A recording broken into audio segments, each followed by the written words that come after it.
Hey everyone. Okay, if you're watching this is Hannah Travis, and I'm doing a review video for the bio test tomorrow. So I'm just gonna go over a couple of biology, the study guide that I have, and some of those multiple choice questions that are on that. So the first question is: the theory of evolution states that A, God was involved in generating the diversity of living things on Earth today. B, humans evolved from apes. C, living things change and continue to change over time by natural selection. D, living things are perfectly adapted to their habitat. Or E, life began with the Big Bang. So, if you said C, the answer is correct. Living things change and continue to change over time by natural selection. Basically, that's what the evolution states, not that we were evolved from apes or that God was involved in generating things or that life began with the Big Bang, but that natural selection is basically what helps us change and develop over time. So scientists estimate that the Earth formed how many years ago? 4.6 billion, 1 million, 2 trillion, 3,000, or yesterday. The answer is 4.6 billion years ago. That's kind of a muscle memory for me. So I just remember that 4.6 billion years ago is how long ago the Earth was created. There was no living things for the first 1 billion years. So the Earth was created about 4.6 billion years ago, and the first living things were not even available until the first billion years of that. Um, which is true. A, cavemen lived in the time of dinosaurs. B, animals are more closely related to plants than to fungi, or fungi, however you say that word. Life evolved first on land. D, most species are eukaryotes. Or E, dinosaurs exist today in the form of birds. The answer is E.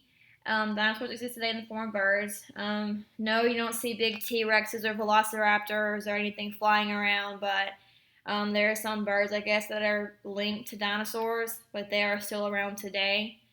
Um, so that one's true. The definition of plant is all plants are multicellular. Um, Photosynthetic synthetic goodness organisms that have cellulose cell walls and chloroplast. So it's important to remember that they're multicellular. They have cell walls and also chloroplasts that contain chlorophyll. So chloroplasts contain chlorophyll, as well as all plants have complex tissues such as leaves, stems, and roots, and reproductive organs where they produce an embryo. So we need to remember multicellular. Plants are also, they have cell walls and chloroplasts, and all plants have complex tissues such as leaves, stems, and roots. So, defining evolution, basically just a watered down definition, is change over time. Um, that's the easiest way I know how to explain it. It's how things change and grow and just develop and evolve into a new creation that results in ongoing constant processes that results in all the biodiversity and adaptation seen in living things. Misconceptions about evolution are that the natural selection is about survival of the fittest. This is absolutely not true. Um, in most populations, organisms with many different genetic variations absolutely survive. They don't just try to fight each other off to see which one is the more dominant organism. It's not the one or two best individuals that pass on their genes to the next generation. So that's definitely a misconception. Most organisms do survive and not have an all-out war on who is the more dominant organism.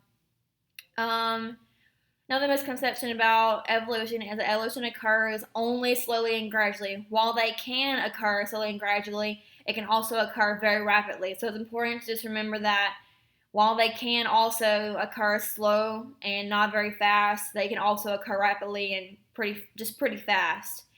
Um, the third misconception is genetic drift only occurs in small populations. This is absolutely not true.